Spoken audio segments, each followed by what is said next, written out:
Dites ce que vous voulez sur l'ordre mondial d'après-guerre froide, mais qu'on l'aime ou qu'on le déteste, cet ordre mondial s'est complètement effondré en 2025 au premier quart du XXIe siècle. Nous vivons une ère de réalignement mondial avec l'émergence de nouveaux acteurs et le déclin des anciens titans. Notre monde unipolaire est devenu multipolaire, les anciennes règles ne s'appliquent plus et chaque nation sur Terre doit faire un choix. Elles peuvent s'adapter et prospérer, ou bien stagner et se condamner à l'histoire. Mais si 2025 a été l'année où les règles mondiales ont été réécrites, alors 2026 sera l'année où ces nouvelles règles seront mises à l'épreuve. Ces nouvelles règles façonneront les conflits mondiaux, des champs de bataille ensanglantés de l'Europe de l'Est au chaos multidimensionnel de la Corne de l'Afrique. Des côtes du Venezuela aux côtes de Taïwan et des jungles de l'Asie du Sud aux jungles de l'Amérique du Sud. Ces nouvelles règles définiront qui aura l'avantage et ce qu'ils pourront se permettre. Et elles guideront les nations non pas vers la paix, mais vers le profit. 2026 sera peut-être marquée par de grands conflits mondiaux ou non, mais il est quasi certain qu'elle sera chaotique. Donc dans l'esprit de gâcher votre humeur festive, je vous en prie. Voici tous les endroits que vous devez surveiller pour voir les points chauds du monde s'enflammer. On prédit que 2026 sera très chaotique, mais il faut saluer 2025 où plusieurs conflits gelés viennent juste de s'enflammer. Considérez la longue guerre froide entre l'Iran et Israël, qui se sont affrontés militairement pour la première fois lors de leur guerre de 12 jours en juin dernier. Ou prenez l'Inde et le Pakistan, deux ennemis dotés de l'arme nucléaire qui se sont affrontés lors d'une confrontation à grande échelle en avril et mai. Regardez le Pakistan et l'Afghanistan, où les différends et les escarmouches près de la ligne Durand historique se sont récemment transformés en véritables conflits frontaliers. En Thaïlande et au Cambodge, de violents combats ont éclaté 4 jours en juillet, se sont calmés quelques mois, puis ont repris début décembre. Alors que nous regardons vers 2026, ce sont là ce que nous pourrions appeler des points chauds latents, des endroits où les tensions sont connues pour être élevées. Toutes les parties équilibrent des incitations connues qui pourraient les ramener au conflit, mais personne ne sait exactement quand la situation va de nouveau s'enflammer. Nous commencerons par Israël et l'Iran, où, bien qu'aucune des deux nations n'essaie actuellement de provoquer un retour à la guerre. Les deux parties ont de nombreuses raisons de considérer et d'accepter un retour à l'état de conflit si cela sert leurs objectifs plus larges. Chaque nation a tant de raisons d'envisager un retour à la violence que nous y avons récemment consacré un épisode entier. En Israël, le gouvernement Netanyahou et ses alliés militaires savent que Jérusalem approche d'une victoire totale. Il ne s'agit pas seulement de vaincre les militants du Hamas et du Hezbollah, mais de les éliminer totalement et de faire tomber le régime iranien. Maintenant que le Hamas et le Hezbollah ont été en grande partie neutralisés, l'attention d'Israël s'est tournée vers l'Iran et ses autres adversaires régionaux. Il est possible que le régime iranien ne se remette jamais des revers subis pendant la guerre de 12 jours. Israël refuse de laisser cela au hasard. Si l'Iran semble reconstituer ses forces, reconstruire sérieusement ses groupes armés par procuration, ou pire encore, faire de nouveaux progrès dans son programme nucléaire, alors Israël prendra probablement des mesures unilatérales. En revanche, le régime au pouvoir en Iran s'affaiblit de jour en jour, mais il comprend que son mandat pour diriger est à son apogée. Quand l'Iran est menacé par Israël, le régime peut, paradoxalement, chercher à garder le pouvoir en poursuivant un conflit limité avec Israël. Les conflits entre l'Inde, le Pakistan et l'Afghanistan se fondent en un seul chaos régional, et ici nous pouvons discuter des 3 nations ensemble. L'Inde et le Pakistan s'accusent régulièrement mutuellement de parrainer des campagnes de terreur organisées sur le sol de l'autre, et actuellement, les 2 nations restent très vulnérables à ces attaques terroristes. L'Inde souhaite recadrer le Pakistan pour se focaliser sur sa rivalité avec la Chine. Elle souhaite réaffirmer son non-alignement et son autonomie, domaine où elle estime avoir perdu la face après l'intervention des États-Unis pour négocier le cessez-le-feu. Le Pakistan est encouragé par le déroulement de son dernier conflit avec l'Inde. Et il est sous le contrôle d'un homme fort militaire qui gagne à la fois en pouvoir et en soutien international. L'Afghanistan est la nation de la région qui ne veut pas de guerre et a peu de moyens pour en mener une. Mais il se pourrait qu'il n'ait tout simplement pas le choix. Son territoire abrite les talibans pakistanais qui sont accusés de recevoir un soutien direct des talibans afghans. Mais même s'ils ne le font pas, le Pakistan s'est montré tout à fait prêt à blâmer les dirigeants afghans pour les actions des talibans pakistanais. C'est une région du monde où des acteurs non étatiques opèrent dans toutes les directions au service de nombreux objectifs stratégiques contradictoires, et parfois d'une manière que leurs parrains étrangers alliés ne peuvent pas contrôler. Donc même si ni l'Inde, ni le Pakistan, ni l'Afghanistan ne décident de vouloir activement mener une guerre en 2026, la région risque d'être entraînée dans la guerre par des acteurs non étatiques. Si une nation veut secrètement reprendre le conflit, les acteurs non étatiques lui en offrent l'excuse idéale.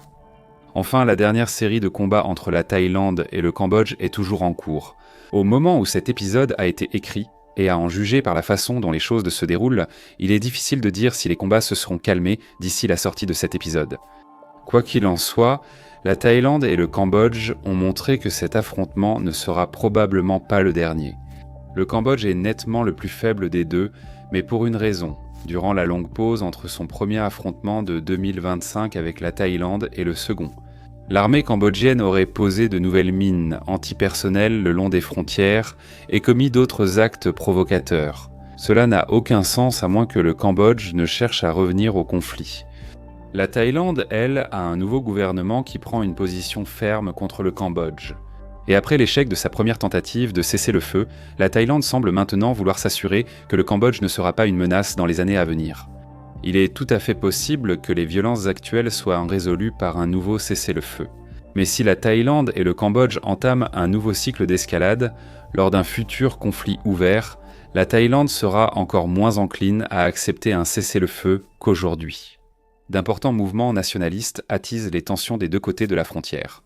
Tant que la confrontation sert leurs intérêts politiques, rien n'indique que l'un des deux camps ferait marche arrière, à l'image du Venezuela face à Washington. En citant ces propos, le président Trump veut continuer à faire exploser des bateaux jusqu'à ce que Maduro cède, et des gens bien plus intelligents que moi à ce sujet disent bon sang qu'il finira par céder. Citation. C'est ce qu'a déclaré la chef de cabinet de la Maison-Blanche, Susie Wiles, dans une longue interview accordée à Vanity Fair. Cela semble confirmer ce que les observateurs latino-américains disent depuis que l'administration Trump a commencé à frapper des bateaux dans les Caraïbes. Ces frappes visent moins à combattre le trafic de drogue qu'à faire pression sur Nicolás Maduro afin de le pousser à démissionner.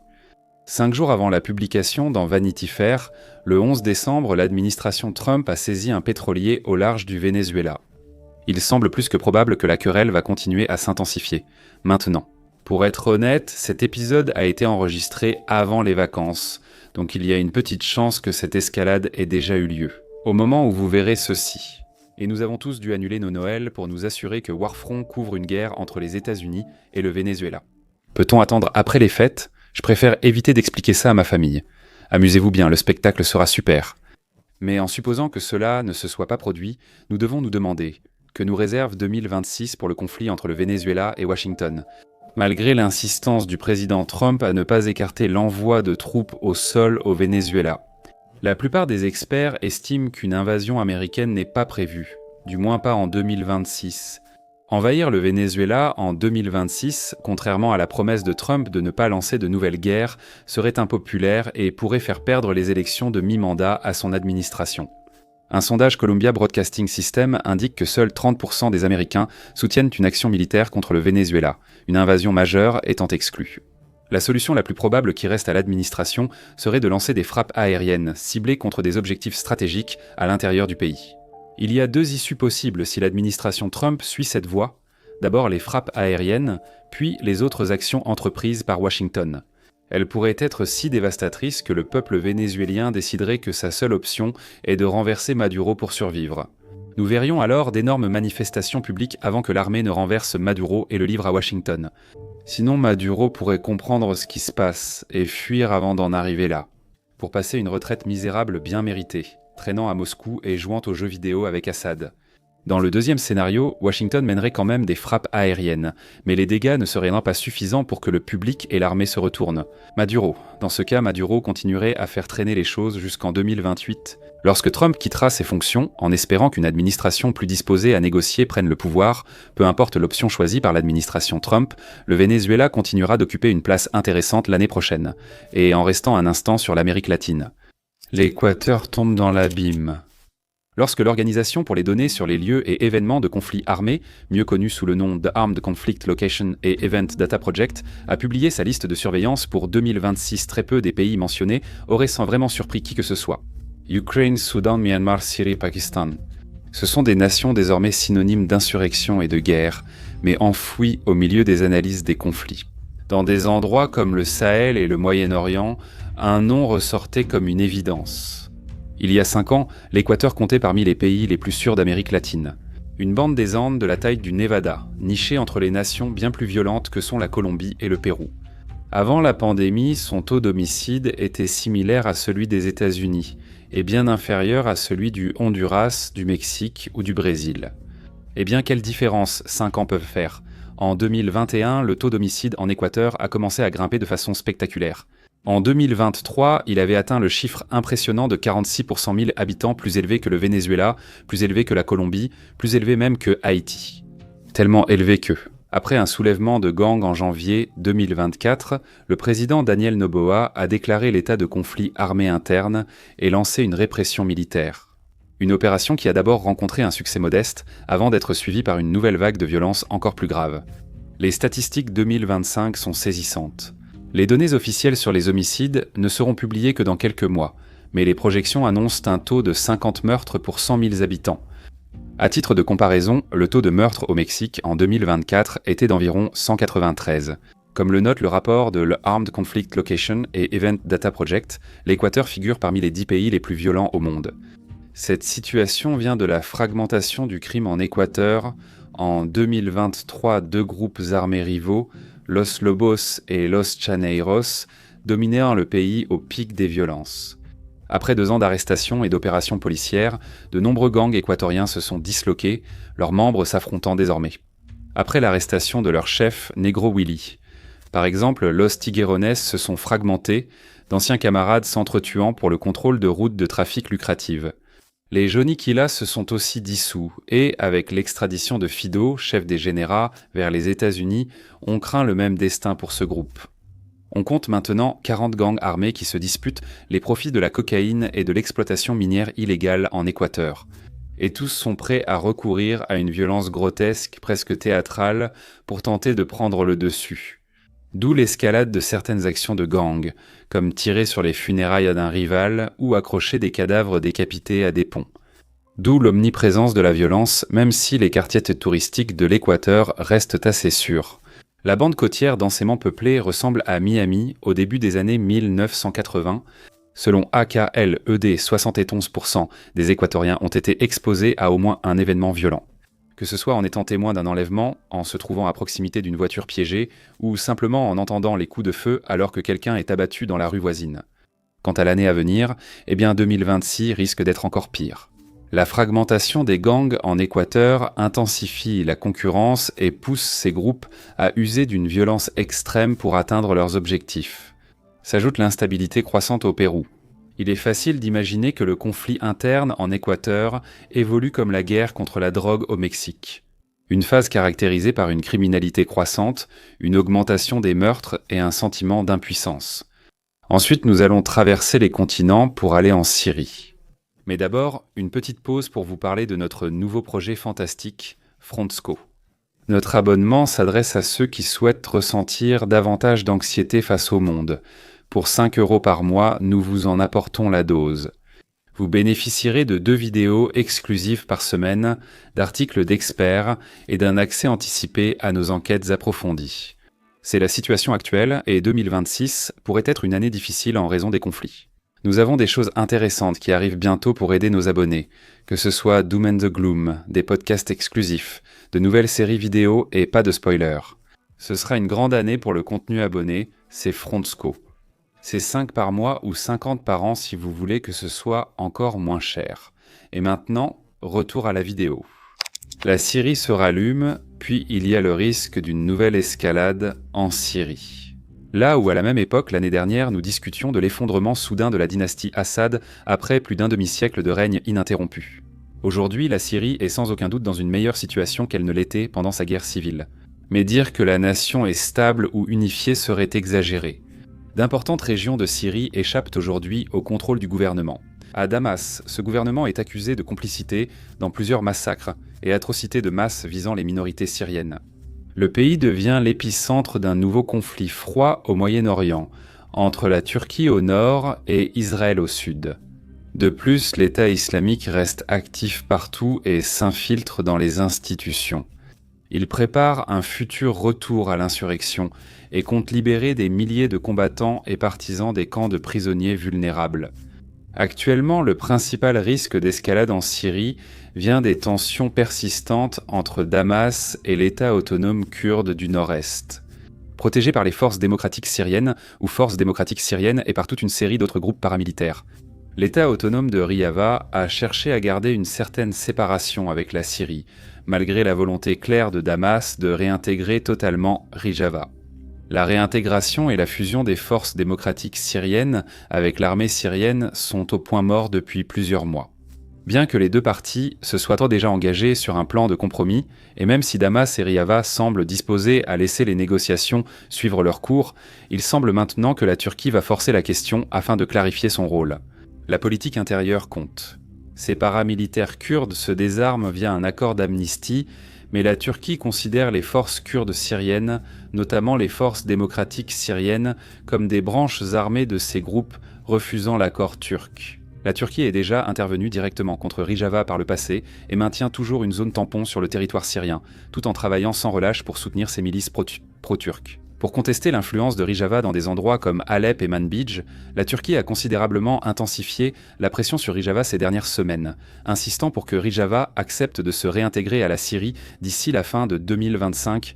Si cela ne se produit pas, comme vous le verrez lors de la diffusion de cet épisode, la Turquie a clairement montré sa volonté d'entrer en guerre immédiatement. Des convois militaires turcs s'amassent dans des zones contrôlées par Damas en Syrie. Les forces syriennes se rassemblent dans le nord et dans les régions riches en pétrole de la Syrie, près de deux Azores. Suggérant qu'ils pourraient facilement lancer une offensive sur deux fronts s'ils recevaient l'ordre de le faire, les forces démocratiques syriennes ont la capacité de résister, mais pas si la Turquie attaque également depuis la zone tampon du nord. Cela pourrait faire perdre le contrôle des camps de prisonniers de l'État islamique, où le risque d'évasion augmenterait fortement. Les États-Unis, alliés des Kurdes de Syrie, paraissent désormais peu enclins à intervenir pour eux. Si la Turquie respecte son échéance de 2025, cela pourrait très bien être le premier nouveau conflit de 2026 avec le potentiel de déstabiliser le reste de la Syrie. La génération Z renverse plus de gouvernements. L'un des grands événements de l'année a été les manifestations de la génération Z à travers le monde, de l'Afrique à l'Asie, avant d'atterrir en plein cœur de l'Europe, où ils ont récemment renversé le gouvernement bulgare. Nous pouvons presque garantir qu'en 2026, un nouveau tsunami de manifestations de jeunes déferlera dans le monde. Comme nous l'avons déjà expliqué, les mêmes conditions de 2025, manque d'opportunités et crise d'accessibilité, ont mis la génération Z en colère. Des systèmes efficaces pour tous, sauf les jeunes, et des élites déconnectées de leurs revendications. Ils seront toujours là en 2026, non? Où la génération Z manifestera-t-elle ensuite? La dernière fois, nous avons prédit cela en nous concentrant sur Madagascar, le Kenya, le Nigeria et l'Inde, pays du Sud global. Nous souhaitons cette fois nous concentrer sur le Nord global, car, comme l'a montré la Bulgarie, aucun pays n'échappe à la vague Génération Z. Le premier sur notre liste est la France. En septembre, au moins 170 000 manifestants du mouvement Bloc. Tous sont descendus dans les rues en France pour protester contre deux choses. D'abord, un budget réduisant fortement les dépenses publiques, puis l'instabilité politique constante en France. Bien que le gouvernement français ait réussi à calmer les manifestations en déployant plus de 80 000 policiers pour y parvenir, les problèmes de fond n'ont pas été résolus. Le Premier ministre François Bayrou, dont le gouvernement a proposé le budget, a été évincé. Il a été remplacé par Sébastien Lecornu, qui a pris ses fonctions le 9 septembre avant de démissionner un jour après avoir nommé son cabinet le 5 octobre, ce qui signifie qu'il a servi moins d'un mois. Cependant, il faut préciser que le président Macron l'a renommé Premier ministre le 10 octobre et que son gouvernement a survécu à une motion de censure 5 jours plus tard. Ce serait vu comme une instabilité politique. Le 12 décembre, le gouvernement français a adopté un budget soutenu par Lecornu, suspendant une réforme des retraites impopulaire. Donc, même si l'étincelle immédiate pour une nouvelle vague de protestations n'existe pas, il suffirait d'une seule décision budgétaire impopulaire pour que la jeunesse française retourne dans la rue. Ensuite, sur notre liste, il y a l'Allemagne, un pays qui est généralement l'image même de la stabilité. Nous incluons l'Allemagne dans cette liste pour deux raisons. La première, selon Peter Liebinger, président de la Fédération de l'industrie allemande, ou Fédération de l'industrie allemande, l'économie allemande est en chute libre et le gouvernement ne réagit pas de manière assez décisive. Les raisons de cette chute libre sont assez simples. Les coûts élevés de l'énergie rendent la production plus coûteuse pour les fabricants. La demande pour les exportations allemandes chute sur les marchés clés, tandis que les tarifs américains et la concurrence chinoise posent des problèmes constants. Le Parlement allemand a récemment voté la réintroduction du service militaire volontaire pour les jeunes de 18 ans, selon la nouvelle loi. Dès janvier 2026, tous les Allemands de 18 ans recevront un questionnaire sur leur volonté de rejoindre les forces armées.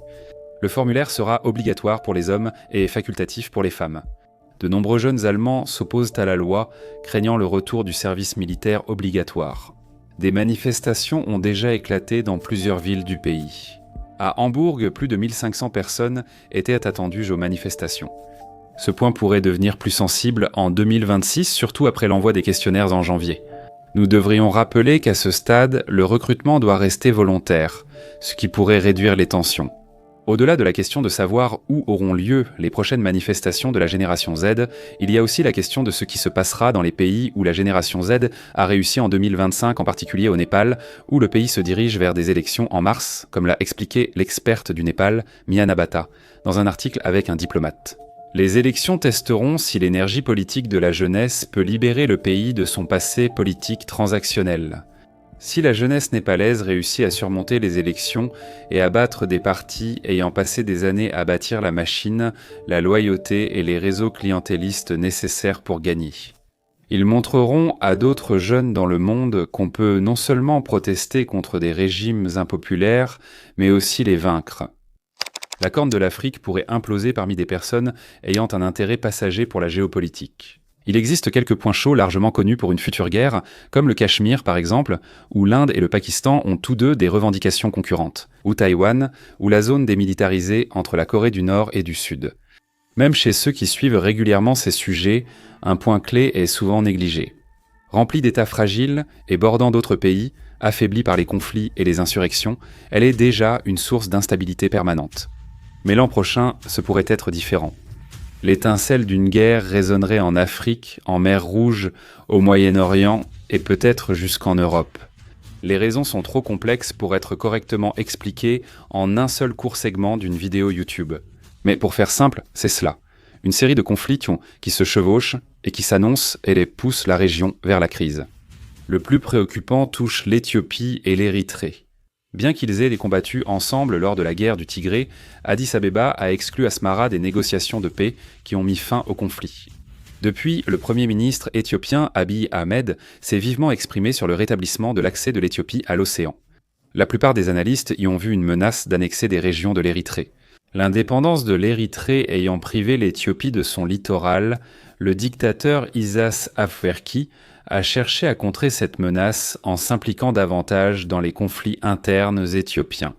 On pense qu'une vaste offensive cet automne des milices insurgées Fano dans la région orientale d'Amhara n'a été rendue possible qu'avec le soutien de l'Érythrée. Bien que la crise de l'Amhara soit peut-être le principal conflit interne actuel en Éthiopie, certains redoutent qu'un conflit encore plus meurtrier ne reprenne. La guerre du Tigré 2020-2022 dans le nord de l'Éthiopie demeure l'un des conflits les plus meurtriers du siècle. Encore une fois, les détails sont extrêmement compliqués. Mais ce qui nous intéresse, c'est que l'accord de paix a repoussé à plus tard de nombreuses questions clés, y compris le sort de la région occidentale du Tigré occupée par Fano. Cette année, l'incapacité à résoudre ces problèmes a provoqué une scission chez les dirigeants tigréens. Un camp s'est rapproché d'Addis Abeba, l'autre d'Asmara. Même sans guerre totale entre l'Éthiopie et l'Érythrée, une guerre civile entre factions tigréennes pourrait servir de conflit par procuration pour les deux voisins. Pour compliquer encore davantage la situation, il y a la catastrophe en cours dans le pays voisin, le Soudan, où les forces de soutien rapide paramilitaires affrontent les forces armées soudanaises, c'est mention officielle. Parce que les forces de soutien rapide sont soutenues par les Émirats arabes unis, qui soutiennent également Abiy Ahmed à Addis Abeba.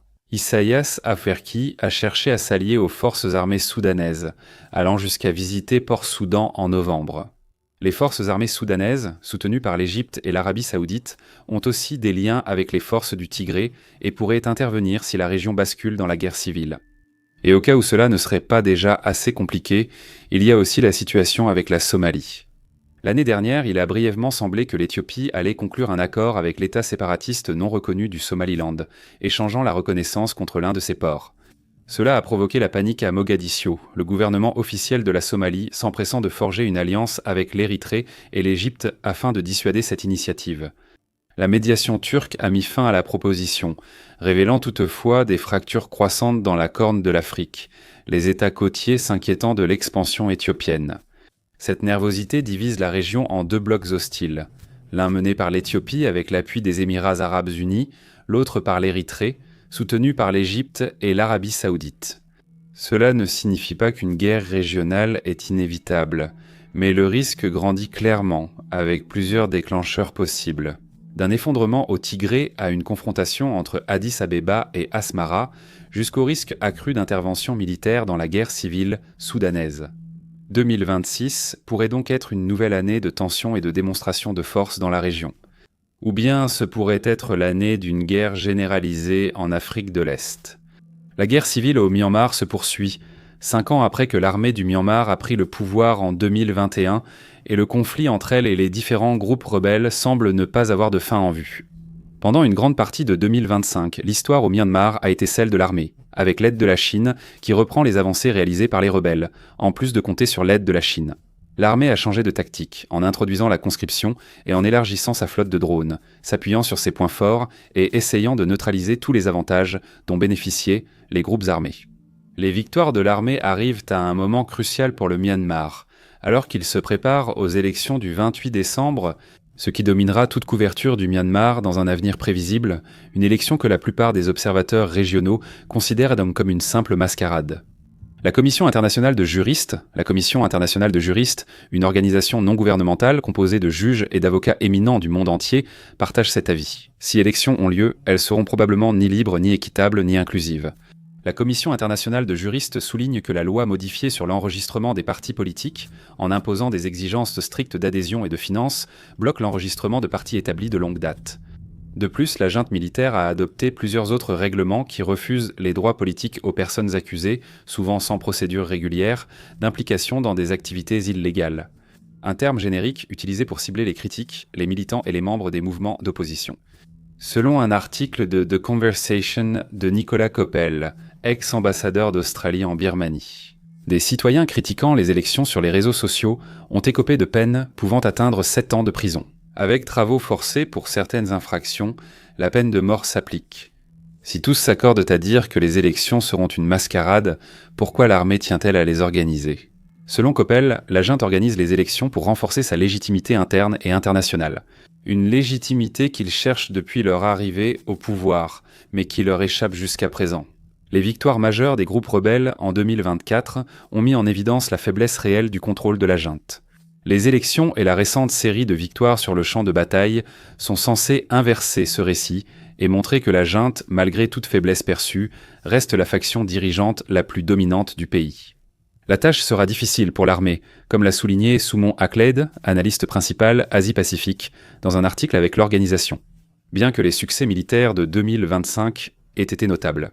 La junte est désormais affaiblie depuis les avancées rebelles de 2023 et 2024.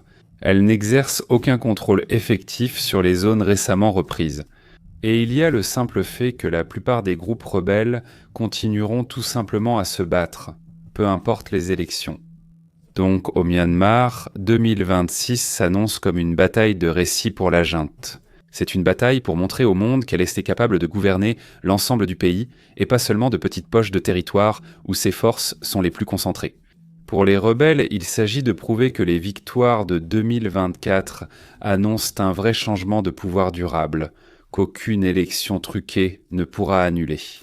Et en parlant de guerre civile en cours, la guerre au Soudan va empirer selon la plupart des critères. La guerre civile au Soudan est déjà le pire conflit en cours sur Terre. Plus meurtrière pour les civils que l'invasion russe en Ukraine, plus chaotique que la guerre civile en Birmanie, et marquée par davantage de famines et d'atrocités qu'en Haïti, personne ne sait combien de morts il y a eu. Mais des estimations raisonnables vont jusqu'à 400 000 chiffres établis avant la chute d'Al-Fasha, où les forces de soutien rapide auraient pu massacrer près de 70 000 personnes. En bref, il s'agit d'un conflit apocalyptique qui fait paraître la plupart des guerres comme un agréable pique-nique du dimanche. Pourtant, tout indique que 2026 sera encore pire. Il y a de nombreuses raisons à ce pessimisme, mais la principale est que la guerre, à ce stade, est en grande partie impossible à gagner. Alors que les forces armées soudanaises, ou forces armées soudanaises, ont connu un début d'année spectaculaire, reprenant l'état du grenier à blé, Jazira, et chassant les forces de soutien rapide de la capitale, Khartoum. Leur succès est dû à la trop grande dispersion des paramilitaires. Après s'être repliés sur leur base au Darfour, les forces de soutien rapide se sont regroupées et ont capturé la dernière grande ville résistante, Al-Fasha. À présent, l'armée est trop dispersée après son avancée au Kordofan et recule tandis que les forces de soutien rapide progressent de nouveau. Ces dernières semaines, les paramilitaires ont pris les champs pétrolifères stratégiques de Eglig, avant que le contrôle ne soit transféré à des forces neutres du Soudan du Sud. Après un long siège, ils ont pris la base des forces armées soudanaises à Barbanussa et avancent vers la capitale du Kordofan du Nord, El Abaïd. Des villes comme Kadugli et Deling ont été placées sous siège. Bien que les forces de soutien rapide soient à l'offensive, rien ne prouve qu'elles aient pas la puissance ou l'endurance pour revenir au centre et reprendre Khartoum. C'est un problème pour le groupe. Comme l'a dit l'analyste Dalia Alblomonium à Al Jazeera, le chef des forces de soutien rapide Hameti ne voulait pas seulement contrôler le Darfour, il vise tout le pays. De l'autre côté, les forces armées soudanaises considèrent que le gouvernement parallèle mis en place par Hameti à l'ouest est une insulte. 1. Ils ne peuvent pas permettre que cela continue d'exister, malgré l'incapacité des forces armées soudanaises à reprendre le Darfour. Il est donc probable que les deux camps poursuivent les combats, le Kordofan devenant le principal foyer de violence. Lors d'une interview exclusive à Warfronts, Lad Serwat, analyste Afrique chez Acled, estime que la violence devrait persister en 2026, et elle pourrait même s'étendre à la région nord, qui a jusqu'à présent été épargnée par le pire des combats. L'Organisation des Nations Unies avertit que le Kordofan pourrait devenir un autre Al-Fasha, laissant présager une tragédie soudanaise qui se prolongera au moins 1 an de plus. Ce n'est pas le seul pays avec Soudan dans son nom menacé d'une catastrophe en 2026. Le Soudan du Sud pourrait aussi imploser, notamment en 2025. Était-ce le chien qui n'a pas aboyé pendant ce temps ? Nous enregistrons ceci quelques semaines avant la publication, donc il se peut que des événements surviennent avant que vous ne le voyiez. Le pays le plus récent du monde reste techniquement en paix. Une sorte de paix fragile où tout le monde est tendu et paranoïaque à l'idée que quelque chose d'horrible puisse arriver à tout moment, mais c'est quand même la paix. Dire que cela n'est pas surprenant est un euphémisme, tout comme qualifier Gianni Infantino de simple misérable vermisseau. Djouba a semblé à plusieurs reprises proche de l'effondrement total ces 12 derniers mois. L'économie avait souffert de la perte des exportations de pétrole. Affaibli par la guerre civile au Soudan, le président Kiir éliminait rivaux et alliés. Des milices ethniques comme l'armée blanche s'emparaient de villes entières. De plus, le vice-président Riek Machar, représentant l'ethnie Noua opposée au groupe Dinka du président Kiir lors de la guerre civile de 2013 à 2018, a été jugé pour trahison dans un contexte de purges ethniques et de massacres. Cela aurait dû être explosif selon le groupe de crise. Le procès du premier vice-président du Soudan du Sud, Riek Machar, représente l'une des plus grandes menaces pour la stabilité du pays depuis la fin de sa guerre civile. Fin de citation. D'une certaine façon, les choses ont tenu. Bien que le pays risquait la guerre civile au Soudan, les combats attendus n'ont jamais eu lieu. Lorsque nous avons publié notre dernier épisode sur la situation en septembre, nous aurions été stupéfaits si vous nous aviez dit que le pays finirait l'année en paix. Et pourtant, il n'est peut-être pas encore temps de célébrer. Pour tous, 2025 a sans doute été meilleur que prévu pour le plus jeune pays. Les conditions restent réunies pour un effondrement de l'État. Kia est tellement âgé et infirme qu'il fait paraître Joe Biden comme un albinos. Jesse Owens. Les soldats ne reçoivent toujours pas de salaire régulier. Les pressions de la guerre au Soudan continuent toutes de provoquer des fissures. L'économie est toujours en ruine, de plus en plus d'élites sont purgées et les tensions ethniques augmentent également. Et il y a ce sentiment qu'à un moment donné, quelque chose doit forcément céder, plutôt que d'être une raison de célébrer. Il se peut que 2025 n'ait fait que repousser la prochaine catastrophe du pays. La Russie étend sa guerre avec l'Ukraine en Europe de l'Est. Nous espérerions que l'objectif militaire principal de la Russie en 2026 soit évident. Sauf bien sûr en cas d'accord de paix surprise entre Moscou et Kiev, avant la diffusion de cet épisode. Mais en supposant qu'aucun accord de paix ne se soit matérialisé, la Russie restera principalement concentrée sur l'Ukraine jusqu'à ce qu'elle parvienne à une forme de résolution là-bas. Par la victoire, la défaite ou un probable cessez-le-feu, frustrant pour les deux nations. Mais cela ne signifie pas que les objectifs de la Russie se limiteront à l'invasion de l'Ukraine, ni qu'ils l'ont été en 2025. La Russie continuera probablement sa stratégie de guerre hybride en Europe, reposant notamment sur la désinformation. Surveillance par drone, survol, sabotage matériel et parfois assassinats ciblés.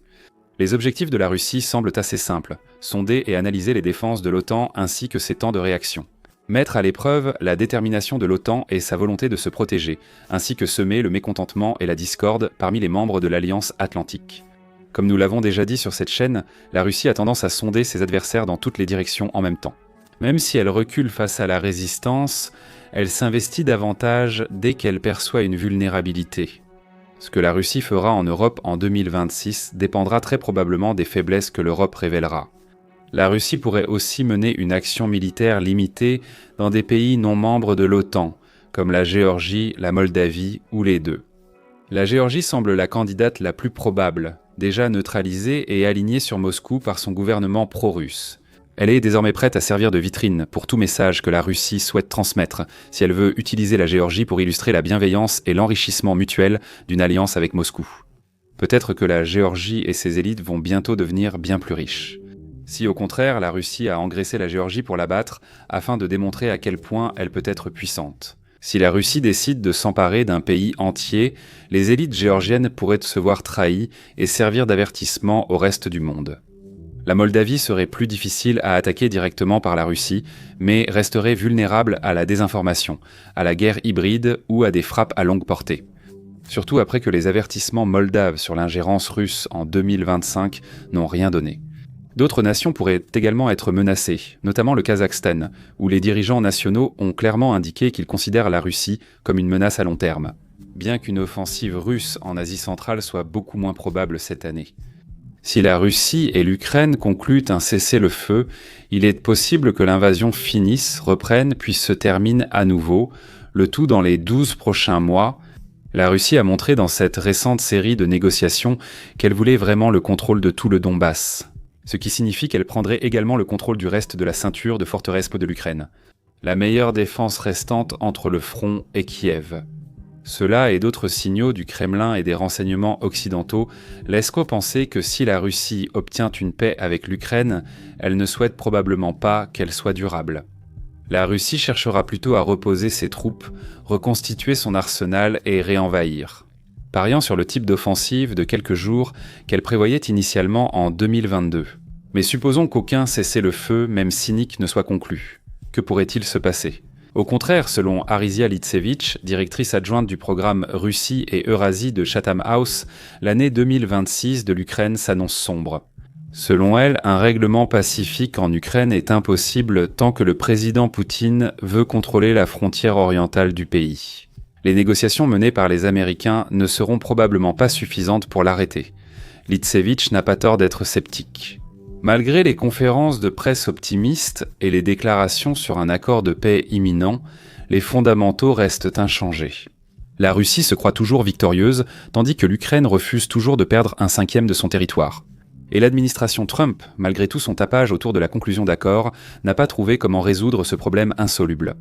Ce qui signifie que l'Ukraine verra très probablement une continuation de ce qui se passe en 2025.